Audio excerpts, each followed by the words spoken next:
It's Tim Albright with an AVNation special celebrating Black History Month, talking with Black members of the AV community. And with me is my good buddy, Mr. Wallace Johnson. Welcome, sir. Thank you. Thank you. Nice to be on this side of the microphone. Yeah. Wallace interviews a lot of people. He has a show here on AVNation called Live. He also does a number of work with our buddy Tom Stimson and produces live events, even virtual live events. Wallace has been in the industry for a minute or two. Also on the AVIXA board of directors. Let's take a step back though and kind of walk me through, we already mentioned the fact that you're kind of a live producer. That's where you are currently in the AV world. How did you get there, right? What was the path to get you, Wallace, where you are today? The path was one that I kind of fell into it, which is a common phrase in the AV industry. My journey into the industry of how I found it. My dad got me in the industry. He brought me into the AV world at the age of 9. He was overseeing the large renovation at our church and took me to the AV booth and was showing me all the new soundboards and recording gear and video switching gear. And I just fell in love with it from there. So every Sunday, Wednesday, Tuesday, choir rehearsal, if I could get to church to go in the sound in the AV room and hang out and play around and learn stuff, I did. I stayed with that passion as a hobby through high school. And by my junior year in high school, I was like, I want to do AV for a living. And at that time for me, it was concerts and church. But when I graduated high school, that was my focus. Came down to Full Sail, did a couple of open houses, never went, could have afforded, and then just started applying for jobs based on the stuff I learned over the years through House of Worship, and landed a job with American University in August. So typically when kids are going to college for that first kickoff semester, I graduated high school and went to college as an employee at American University and got my first AV job. And so from there, started hearing about this corporate stuff in hotels, applied with Swank Audiovisuals, got in there that next spring, worked there a few years, moved to Florida to join Audiovisual Innovations, now AVI SPL, and served in many roles with them, leading lastly as Global VP of Operations of the Live Event and Hotel Services Division. That got sold, stayed on the business side most of my career, but have always been a people person. And so when I started overseeing the production team and learning about what they do and how they do it, and really trying to hone in on understanding that to be a resource to them, I just realized it was getting along with executives and people who were scared to go on stage or wanted to look good going on stage. So through just having conversations and making people feel good, I kind of realized that I can fit into the role of producer. So once I went independent, just my relationships with people, they asked me to come back to play that role. It wasn't something I was looking to do. It was just something that people that I enjoyed being around asked me to do. And so I came back and I did it. And so I've been doing it for the past, 6 years now, off and on. And now we're virtual, doing it almost every day. Let's talk about that for a second, because you mentioned the fact that you working with these men and women who are in these trenches every day, they've gotten hit. I would argue probably the worst. They've faced the biggest brunt of this COVID crisis, at least for the AV industry, right? Mm-hmm. So talk for a second about how you and others in the live events area have been able to kind of reinvent themselves and add to their toolbox over the last year to something that honestly none of us really kind of saw coming, this entirely new type of event. Not that they didn't have virtual aspects, but you and I both know the event producers, by and large, have kind of shied away from it. They've said, oh, well, that's going to cannibalize, right, our attendee. That's going to, eat into our in-person events. And now it's their bread and butter. It's what they've been able to bank on. So how has the you and others been able to take what you've learned over the years and apply that to the digital realm? It's definitely been a mindset shift where, in-person events had this size element to it that, the bigger the event, the more stuff went in the room, the bigger the wow factor. And virtuals kind of changed that mindset. And you're correct in that the mindset was, cannibalism of the live audience and people coming together and meeting in person. And so virtually, with organizations having to do this, they've embraced the marketing side of the event and the content side of their event to understand that they have a potential to tell a message to a larger audience than ever before and a global audience. And accessibility was a barrier that I would say was the biggest barrier to in-person events. And now virtual events, that accessibility layer is really gone. Outside of maybe a certain level of cost, there's no, geographical limitations of trying to be a certain place at a certain time, and the wear and tear on your body. And so organizations, were slow to, transition and evolve to meeting that way during the early part of COVID of last year. But now, I feel like the industry has accepted it now, and is doing more of it, and is realizing the potential, as they continue to wait to get back to an in-person environment. And so those who are part of this evolution on the event production side, for show callers and producers, it's been an easier transition because a lot of us look at, TV and broadcast style events as kind of the playbook of how you would like to see a corporate or association live event go. So for us, it was a natural transition because we're used to looking at events in that type of way. And so with virtual events, it is more of a broadcast TV style event when it's heavily produced. But for the rest of the industry, you're correct. There's a lot of resources and people that are highly talented, highly skilled, highly educated, highly experienced. But the work they do doesn't fit in virtual just because of the, physical limitations of what we're doing in that space and people not traveling as much or staging as, studios in larger spaces to create a higher scale looking virtual event. So there's still definitely a lot of people out there hurting, and struggling during this COVID phase, but there's certain roles that have been able to transition, move to the digital space. If you're a video person at this point, you're probably heavily involved in virtual because that's the Yeah. core element of it. Other parts of the industry that the industry has been trying to embrace more. The graphics and content creators are heavily involved in the virtual space of trying to give it more of a broadcast style look. Audio people are still involved, but not mixing large consoles or large PA systems as they would in a ballroom for a concert.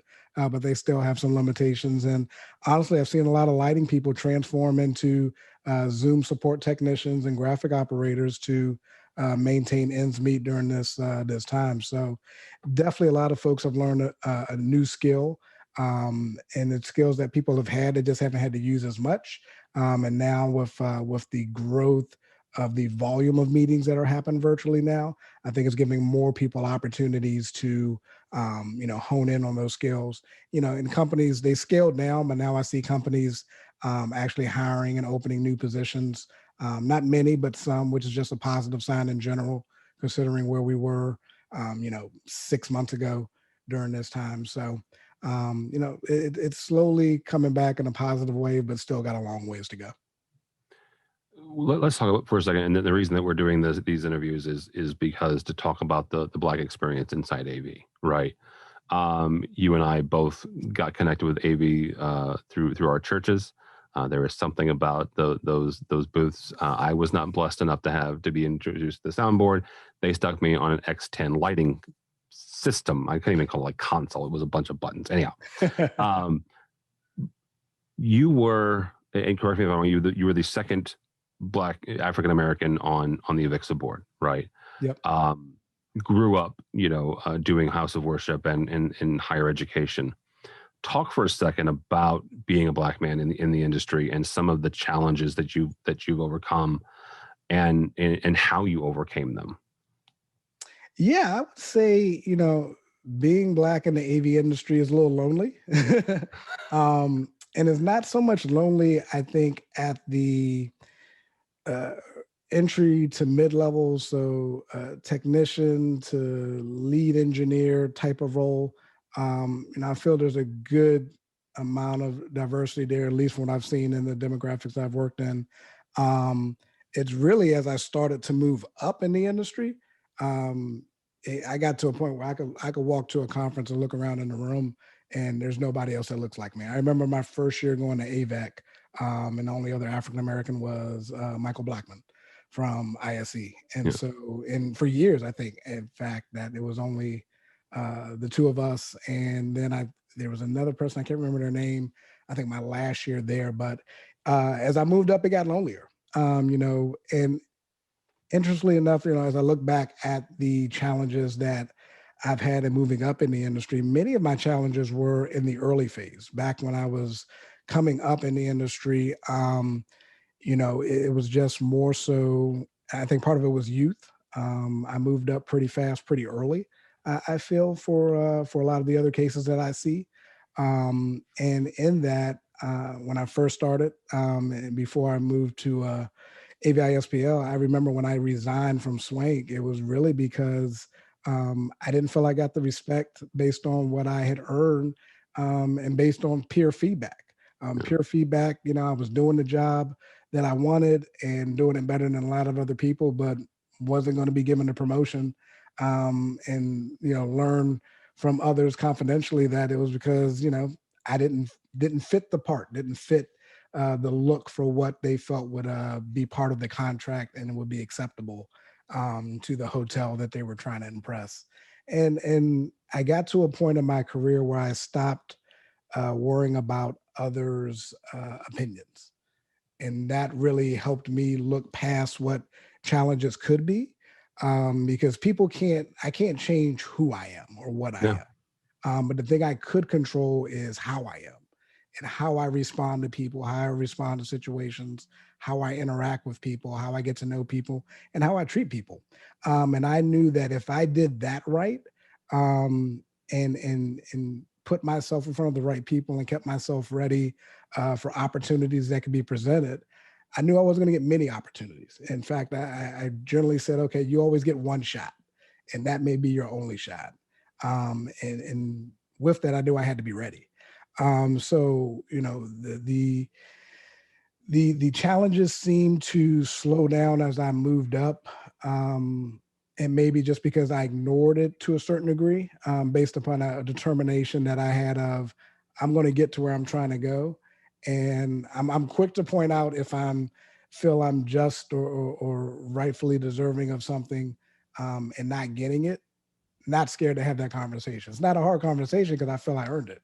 Yeah. And if I didn't, I'm open and honest and open-minded enough to listen, to understand what I need to improve. And so by the end of those conversations, I always felt, okay, either I'm going to have a better understanding of what I need to do to overcome the roadblocks in my way, or they're going to have an understanding that they're being biased in their mindset and stuck in their ways and realize that I probably should have it and they're wrong for not, making way for what I've earned. So no, the challenges I definitely think were when I was younger, and more looking for more acceptance from superiors in the industry. But then it got to a point where I realized how I could create my own. I knew my worth, and that helped push me along to, achieve whatever I sought out to achieve. One of the questions that we've kind of discovered in this process is the choice to overcome, right? The choice to overcome challenges. Um, and so the question really then is, when you face challenges in any aspect of life, but today we're talking about, biases, inherent and overt, as well as, not necessarily, obvious. Why did you choose to overcome those challenges when you could have, it may have been an easier path to choose a different, career, or choose a different company, or choose, a different area? Why did you choose to overcome some of those challenges? I had a plan. Okay. I kind of live a model of life by something I call the successful process, and it starts with, for me, and what I'm working towards. What does success look like? What is it that you're trying to accomplish in life that you want to go out and do? And now that you know what that is, when you detail that out, what are the roadblocks that are going to stop you? What are things that are in your way of why you can't do that right now? Is it something you're in control of? Is it something somebody else is in control of? Um, And then once you determine what those roadblocks are, you sit down and you start mapping out a plan. How can I overcome these obstacles that are in my way? Do I go right at it? Do I run? Do I try to go around it? Do I need to bring in extra help? And then, with that, it's kind of mapping out, okay, now what resources do I need to overcome these obstacles and support my plan? Is that better training? Is that, monetary? Is that, internships? In my career, when I first came in, I was happy to work for free as long as I could learn something from somebody else, because I knew that would help me in the long run. Yeah. I remember in my time early in the career, I wanted to do lighting. I asked my company to send me to their lighting training many, many, many times. Finally, I had to spend $1,500 to travel to Orlando, Florida to go get my own lighting certifications. But that was part of my plan. I knew what I wanted to achieve. And I knew that, okay, if this obstacle is in my way, but yet you still want to achieve it, there's more than one way to do it. So if you can get the resources you need to do it, then do it. So really, and then once I, determine what success looks like, understand the roadblocks, build a plan, understand what resources it takes. Now I have to go back and measure the plan and reanalyze the plan constantly and say, hey, is this still the success you wanted to achieve? As you get closer to it, is the grass still as green as you thought it was when you're working towards that? If it's not, do you bail? Do you just cut bait, stop, and work towards something else?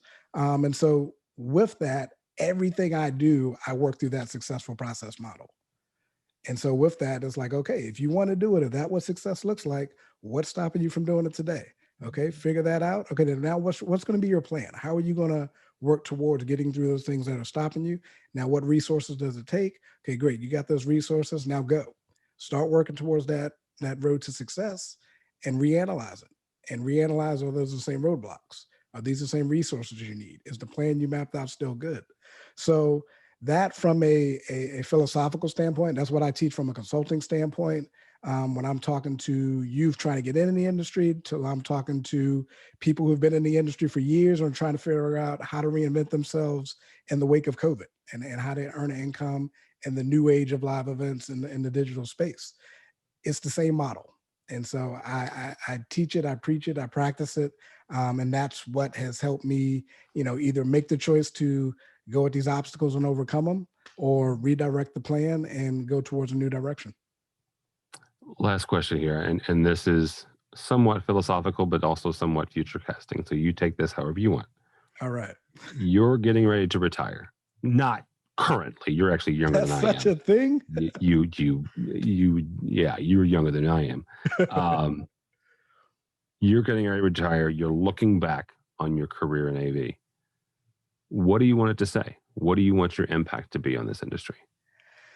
I asked myself that question not every day, but almost every day as I meet new people, work on new projects, and map out, my annual roadmap and strategy for my organization. And it's really educating the future and bringing more people who look like me into the industry and helping them find success.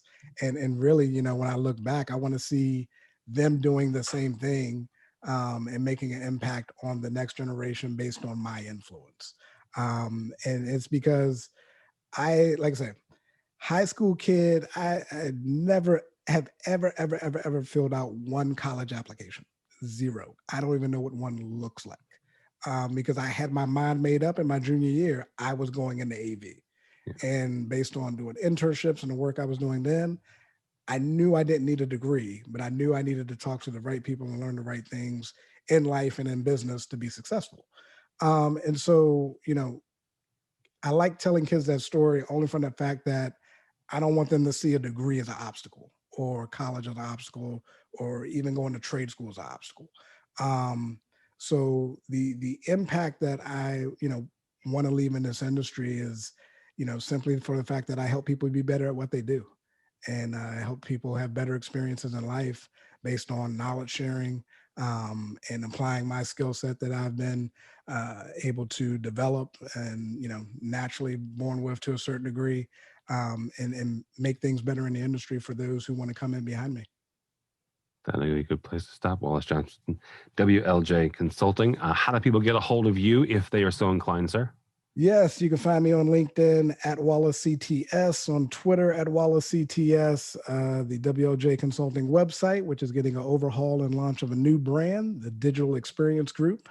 And so, yeah, I'm in all those locations. All right, very good, Wallace Johnson. Thank you so much for AVNation. Go by our website, avnation.tv. That's avnation.tv. You can hear Wallace on his podcast as well, or you can check out our 2 weekly programs, one that looks at the weekly news of the commercial side of AV, and one that looks at the residential side. All that and more at avnation.tv. That's avnation.tv.